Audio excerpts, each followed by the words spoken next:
விவசாய போராட்டமா? திமுக தான் சொல்லிடும். நர்சுங்க எல்லாம் போராடுறாங்களா? அதுவும் திமுக தான் சொல்லிடும். சட்டம் ஒழுங்கு சரியில்லையா? அட திமுக ஆண்டுச்சுல, அதனாலதான் இருக்கும்.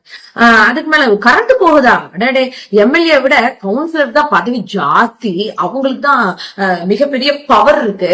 ஏன்னா அவங்க சொன்னா உடனே தமிழ்நாடு எலக்ட்ரிக் போர்டுல கவுன்சிலர் சொன்னாதான் கேட்பீங்க, எம்எல்ஏ சொன்னாலும் கேட்க மாட்டீங்க. ஆனா எம்எல்ஏ எல்லா பக்கம் ரோந்து பண்ணிக்கு போவாங்க.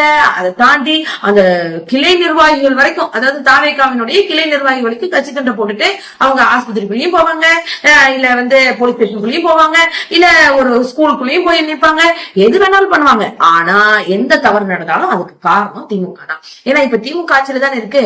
இல்ல தாவே காட்சி தானே இருக்கு. அடடே, சிஎம் யாரு?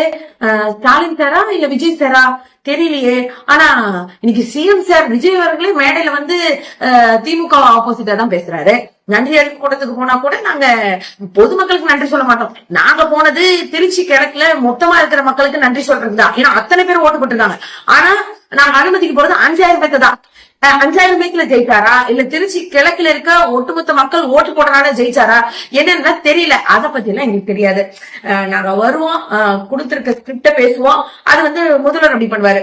கீழே இருக்கக்கூடிய நிர்வாகிகள் எல்லாம் என்ன பண்ணுவாங்க, நாங்க எம்எல்ஏவா இருந்தா சும்மா அங்க போய் நிப்போம், இங்க போய் நிப்போம், இங்க போட்டோ எடுப்போம், அது சரியில்லை இது சரியில்லைன்னு சும்மா ரிலீஸ் போடுவோம். எடிட்டிங் பண்ணி, அதுவும் இன்னைக்கு போய் பார்த்தோம்னா நாளைக்கு தான் போட முடியும். ஏன்னா எடிட்டிங் வேலை, ரிலீஸ் ரெடி பண்ற வேலை எல்லாம் நிறைய இருக்குல்ல. எதுக்கு இதெல்லாம் சொல்றோம் அப்படின்னு சொன்னா, உண்மையாலுமே இன்னைக்கு ஒவ்வொரு விஷயத்துக்கும் திமுக தான் காரணம், திமுக தான் காரணம்னு சொல்றதுக்கு உங்களுக்கு ரொம்ப மோசமா ஒரு மாதிரி இல்ல? இன்னைக்கு ஆட்சி உங்க கையில இருக்கு, அதுவும் நீங்க இஷ்டத்துக்கு ஆடுறீங்க. உண்மையா சொல்லப்போனா அதுதான்.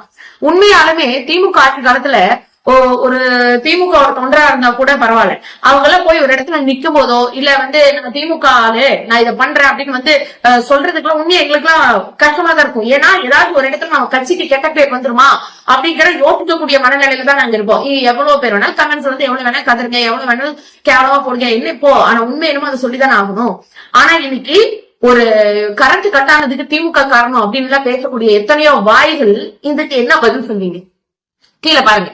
ஒரு தாவேகாவினுடைய ஒரு மாவட்ட செயலாளர் நினைக்கிறேன், ஒரு லெட்டர் எடுத்துட்டு போறாரு. என்ன சொல்றாரு, பாமக எம்எல்ஏ இருந்துட்டு போட்டோம், அதை பத்தி எங்களுக்கு என்ன. ஒரு ஹெச்எம், ஒரு ஆசிரியர் முன்னாடி, அதுவும் ஒரு பெண் ஆசிரியர் தான், அவங்க ஹெச்எம் தான், அவங்க முன்னாடி அப்படி வந்தாவா அப்படி உட்கார்ந்துட்டு, நான் தாவேகா மாவட்ட செயலாளர், என்னதான் இந்த பாமக எம்எல்ஏ இருந்தாலும் நீங்க அவங்க சொல்றதா கேட்கக்கூடாது, ஆட்சியே எங்க கிட்டதான் இருக்கு, நாங்க லெட்டர் கொடுத்தா நீங்க போட்டுதான் ஆகணும், இல்லன்னா விடுங்க நான் சிங்கோட்ட பேசிக்கிறேன் பாத்துக்கலாம், அப்படி போட மாட்டீங்களா?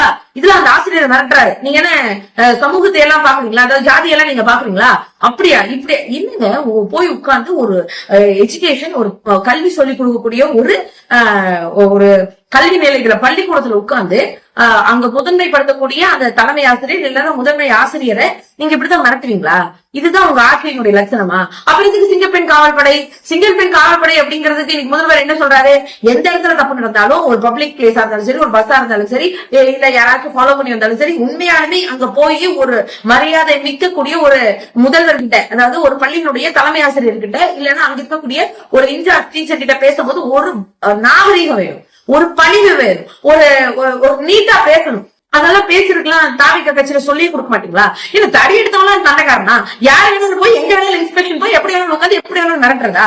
ஒரு பப்ளிக் ஸ்கூலுக்குள்ள என்ட்ரு ஆகிறது யாருக்கு 2 பேருக்கு தான் அனுமதி இருக்கு. ஒண்ணு எம்எல்ஏ உள்ள போலாம், இல்லன்னா எம்பி உள்ள போலாம். அதுல எங்க ஊர்ல எல்லாம் சொல்லவே வேண்டியதில்லை. ஒரு எம்எல்ஏ போறாரு, கூட 20 பேர் உள்ள போறாங்க.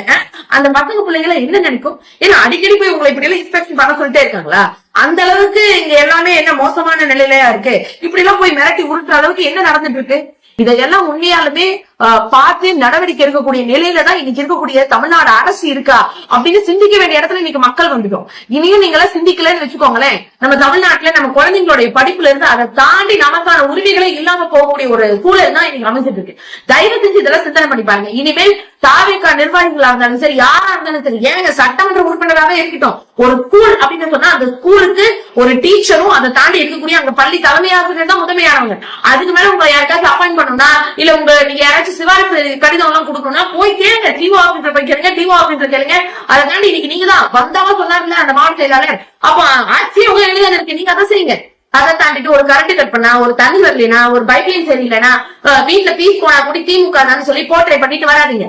பொய் விபத்தை கட்டமைக்காதீங்க. பொய்யா மட்டுமே ரீல் போடக்கூடிய தாவேக அரசு இதையே முழுசா புரிஞ்சுக்கணும். ஏன்னா இன்னைக்கு உங்களுடைய முதல்வர் விஜய் அவர்களே சொல்லியிருக்காங்க, ரீல்ஸ் இன்ஸ்டாகிராம்லயும் பாத்துக்க கூடாதான், பிரச்சனை எல்லாம் களத்துல போய் நின்று பாக்கணுமா. ஏன்னா நீங்க ஒரு நாளைக்கு 12 மணி நேரம், அதாவது தூங்குற நேரம் போக இருக்குது அப்படின்னா அதுல வெறும் ஒரு மணி நேரம் மட்டும் போய் அப்படியே ஆய்வு பண்ற மாதிரி பண்ணி அதே 20 செகண்டுக்கு ரீல் போடுறீங்க பாத்தீங்களா.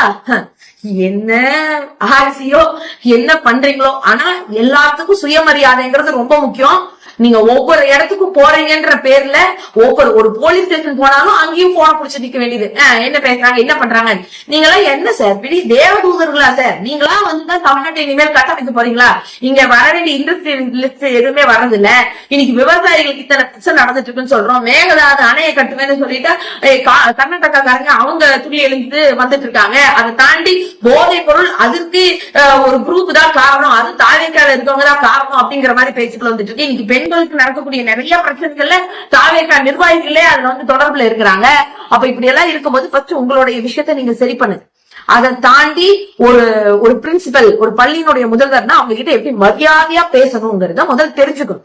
அதை தெரிஞ்சுட்டு வந்து அப்புறம் பேசணும். அப்படி எல்லாம் இல்லாம இப்படிதான் நீங்க பேசுறீங்கன்னு பேசினா ஒவ்வொரு இடத்துலயும் மக்கள் போராட்டம் வெடிக்கும். கண்டிப்பா அது நடக்கும்.